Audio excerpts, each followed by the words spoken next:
setelah perang berakhir, Vietnam memfokuskan kebijakan pada upaya pembangunan dan rekonstruksi bangunan yang hancur akibat perang. Selain itu, Vietnam juga fokus untuk melakukan transformasi sosialis di Vietnam Selatan dalam ekonomi maupun politik, serta mengganti nama negara dari Republik Demokrasi Vietnam menjadi Republik Sosialis Vietnam. Nah, kebijakan ini merupakan rangkaian dari 5 Years Master Plan atau rencana kerja 5 tahun yang dikeluarkan oleh VCP setelah unifikasi tahun 1976 sampai 80. Kebijakan yang dikeluarkan Vietnam adalah di bidang ekonomi dengan berpindah dari produksi skala kecil ke produksi skala besar tanpa harus melewati tahap kapitalis yang bertujuan untuk memberikan prioritas pada industri berat dan menjadikan Vietnam negara sosialis dengan agrikultur dan industri modern. Kebijakan Vietnam ternyata mengalami kegagalan dengan mengakibatkan penurunan ekonomi Vietnam. Lalu pemerintah Vietnam juga mengalami kesulitan dalam mengimplementasikan kebijakan ekonomi dan politik sosialis di kawasan selatan yang menganut sistem liberal dan demokrasi sebelumnya. Dalam bidang agrikultur, para petani menolak untuk menyerahkan lahannya pada pemerintah. Perusahaan-perusahaan privat juga menolak untuk menyerahkan ke perusahaan pemerintah. Akibatnya, produksi pangan mengalami penurunan sehingga terjadi kelaparan dan juga malnutrisi. Kegagalan ini membuat Vietnam mencari bantuan dari luar dan dengan membuat kebijakan luar negeri yang lebih komprehensif dengan aliansi strategis yaitu Uni Soviet dan negara sosialis lainnya sebagai pemberi bantuan terbesar bagi mereka. Penandatanganan perjanjian tersebut membawa banyak dampak buruk bagi Vietnam. Salah satunya adalah memburuknya hubungan Cina yang saat itu sedang mengalami konflik perbatasan dengan Uni Soviet yang berujung pada pemberhentian bantuan oleh Cina.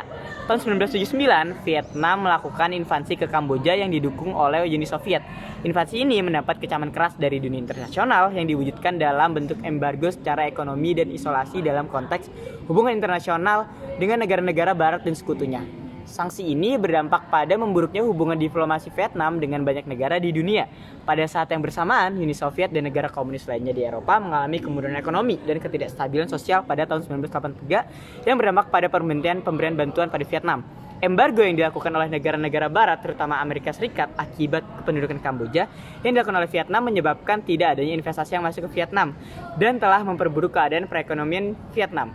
Biaya perang yang mahal, subsidi terhadap perusahaan-perusahaan negara, serta rekonstruksi bangunan pasca perang menyebabkan terjadi hiperinflasi hingga 700% dan pertumbuhan ekonomi per tahun rata-rata hanya 3% dan menyebabkan defisit dalam anggaran Vietnam. Pada Kongres Partai ke-6 VCP Desember 86 mengumumkan pada publik bahwa Vietnam membutuhkan reformasi ekonomi dari centrally planned economy system atau sistem ekonomi terpusat menjadi mixed market economy atau multisektor pasar ekonomi. Peran sektor privat akan diakui dalam ekonomi dan diberikan kesempatan untuk bersaing dengan negara dalam sektor non-strategis, termasuk juga perjanjian untuk mereformasi kebijakan dengan tujuan untuk mengurangi ketidakstabilan makroekonomi dan mempercepat pertumbuhan ekonomi dan semua hal yang bisa mengangkat ekonomi. Paket kebijakan ini dikenal dengan Doi Moi yang diluncurkan pada 1986 setelah perdebatan dan diskusi yang sangat panjang antara elit politik dan ekonomi Vietnam. Doi Moi merupakan paket kebijakan yang radikal dan komprehensif yang bertujuan untuk menstabilkan dan membuka ekonomi, meningkatkan kebebasan untuk memilih unit-unit ekonomi, dan kompetisi sebagai cara untuk mereformasi sistem manajemen ekonomi. Doi Moi berisi beberapa rencana perubahan pembangunan ekonomi Vietnam untuk beberapa tahun ke depan yang bertujuan untuk memodifikasi ekonomi, administrasi yang bersifat desentralisasi dan membuka Vietnam pada pasar global. Reformasi itu mencakup 1. Liberalisasi harga, 2. Devaluasi secara besar-besaran dan penyatuan mata uang, 3. Meningkatkan suku bunga ke tingkat positif secara real, 4. Pengurangan secara substansial subsidi pada sektor BUMN, 5. Reformasi agrikultur, 6.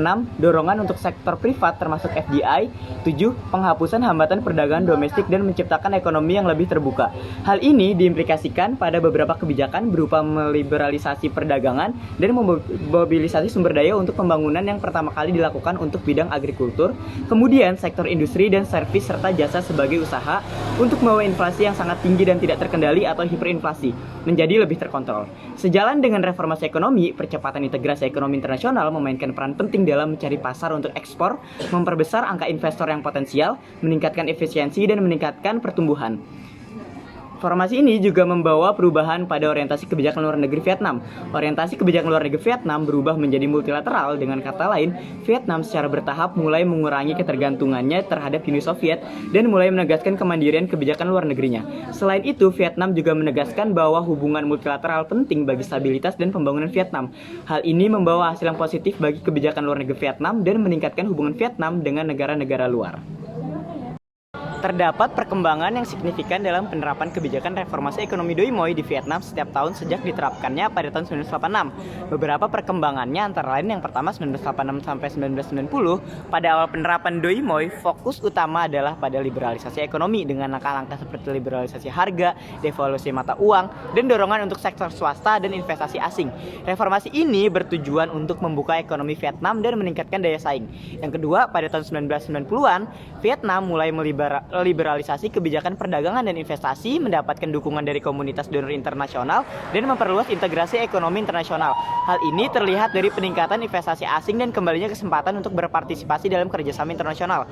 Pada tahun 2000-an, Vietnam terus melakukan reformasi kebijakan untuk meningkatkan efisiensi ekonomi, memperluas sektor ekonomi yang beragam, dan memodernisasi infrastruktur Vietnam. Vietnam juga aktif dalam berbagai perjanjian perdagangan bebas dan internasional. 2010, Vietnam terus berupaya untuk meningkatkan daya saing ekonomi, mengatasi masalah kesenjangan regional, dan memperkuat sektor manufaktur dan jasa. Vietnam juga terus melakukan reformasi kebijakan untuk menciptakan lingkungan bisnis yang kondusif. Setiap tahun, Vietnam mengalami perkembangan dalam berbagai aspek ekonomi dan kebijakan yang mendukung pertumbuhan ekonomi yang berkelanjutan. Perkembangan ini tercermin dalam peningkatan investasi asing, pertumbuhan sektor ekonomi yang beragam, dan juga integrasi yang lebih luas dalam ekonomi global. Nah, selanjutnya saya akan menjelaskan tentang dampak dari Doi Moi itu secara lebih luas dan lebih dalam lagi pada kehidupan sosial ekonomi di Vietnam. Jadi kalau mengingat kembali, sebenarnya kebijakan Doi Moi itu secara garis besar mengubah perekonomian mereka dari yang awalnya centrally based atau yang terencana secara terpusat ke market based atau yang berdasarkan pada pasar.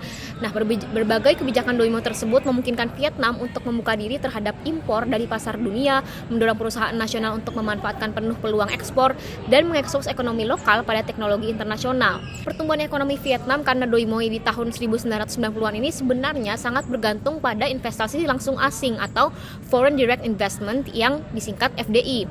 Kebijakan Doi Moi itu tuh memungkinkan akses pasar Vietnam terhadap investasi asing tersebut menjadi semakin terbuka, membuat provinsi-provinsi itu bahkan dapat bernegosiasi langsung dengan investor asing. Kebijakan baru ini bersama dengan lingkungan provinsi yang lebih ramah investor, memicu ekspansi besar-besaran FDI, terutama di provinsi-provinsi Vietnam Selatan yang lebih pro-kapitalis. Perubahan kebijakan ini juga memungkinkan investor untuk menghindari birokrasi nasional dan berurusan langsung dengan pemimpin provinsi.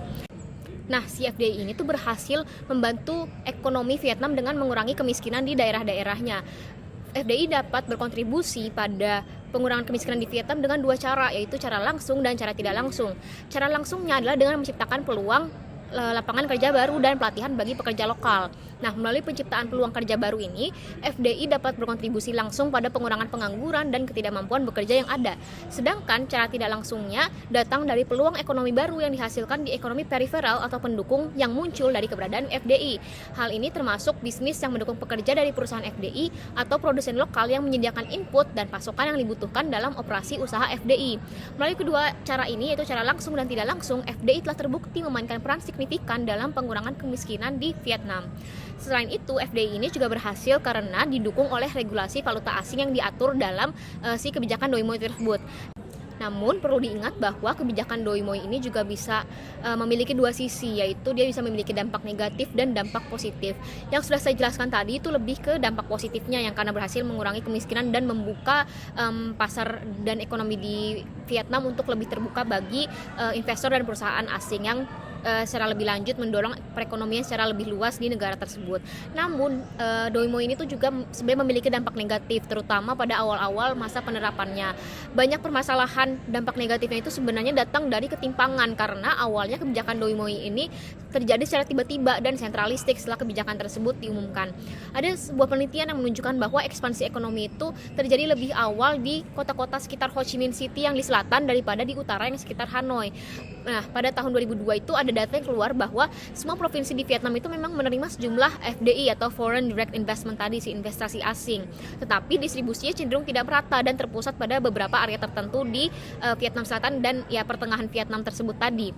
Provinsi yang berada di bekas Republik Vietnam Selatan ini berhasil menerima lebih banyak investasi asing karena provinsi-provinsi di selatan tersebutlah yang memiliki lingkungan politik yang lebih pro-kapitalis dan makanya mereka memiliki keuntungan yang lebih besar daripada daerah-daerah yang di utara untuk menarik FDI. Hal ini bisa terjadi karena Vietnam Selatan kan yang dulu dijajah oleh Amerika Serikat, dan seperti kita ketahui kalau secara garis besar lah Amerika itu kan negara yang sangat demokratis dan yang paling kapitalis dan sangat perusahaan-perusahaan swasta lah, ekonominya sangat didukung oleh swasta. Makanya meskipun Amerika Serikat sudah lama angkat kaki dari Vietnam Selatan, tetapi masih ada sisa-sisa kehidupan sosial ekonomi yang mendukung Vietnam Selatan untuk jadi lebih pro kapitalis dan lebih bisa menarik FDI dibandingkan daerah-daerah di utara.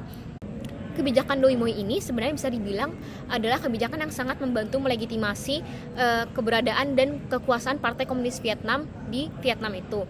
Nah, hal ini bisa terjadi karena awalnya kan sebelum tahun 1980 kebanyakan legitimasi Partai Komunis Vietnam atau CPV itu datang dari peran mereka dalam perjuangan militer Vietnam untuk mencapai kemerdekaan dan unifikasi antara wilayah selatan dan utara. Mereka juga waktu itu tuh berjanji nih untuk membangun masyarakat yang modern dan adil melalui kepemilikan publik dan kolektif, perencanaan terpusat, dan mobilisasi massa. Tapi setelah unifikasi, setelah kemerdekaan Vietnam, persatuan antara Vietnam Utara dan Selatan, justru mereka mendapatkan banyak masalah nih si Partai Komunis Vietnam. Yang pertama adalah dalam hal permasalahan sosio-ekonomi pasca perang yang menurunkan tingkat kehidupan di seluruh negara dan membuat negara itu terjebak dalam krisis di tengah tahun 1980-an.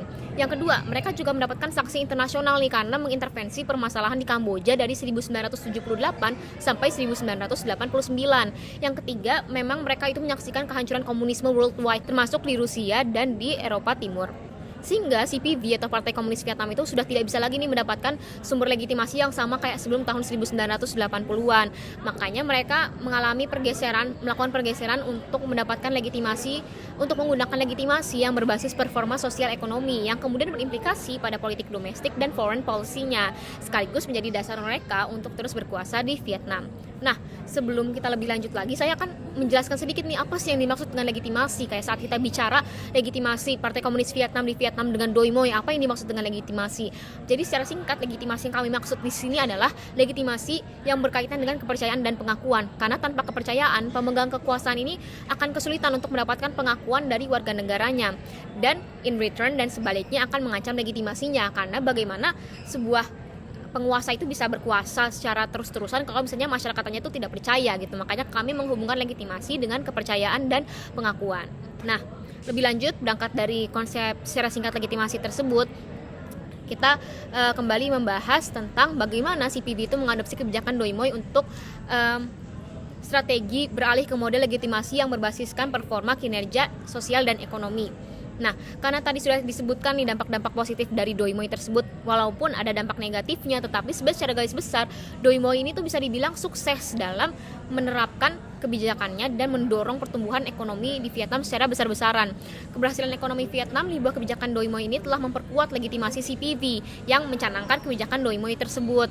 Hal ini terjadi karena tadi si Doi Moi berhasil menumbuhkan ekonomi yang signifikan dan menurunkan kemiskinan secara dramatis. Pada periode pasca Doi Moi, CPV juga berhasil memperoleh legitimasi tambahan melalui hubungan diplomatik yang ditingkatkan dengan ASEAN dan Amerika Serikat, serta keuntungan ekonomi yang dihasilkan dari hubungan tersebut. Transformasi ini menunjukkan pergeseran dalam model legitimasi CPV dari sumber-sumber domestik menjadi yang lebih tergantung pada sumber-sumber eksternal.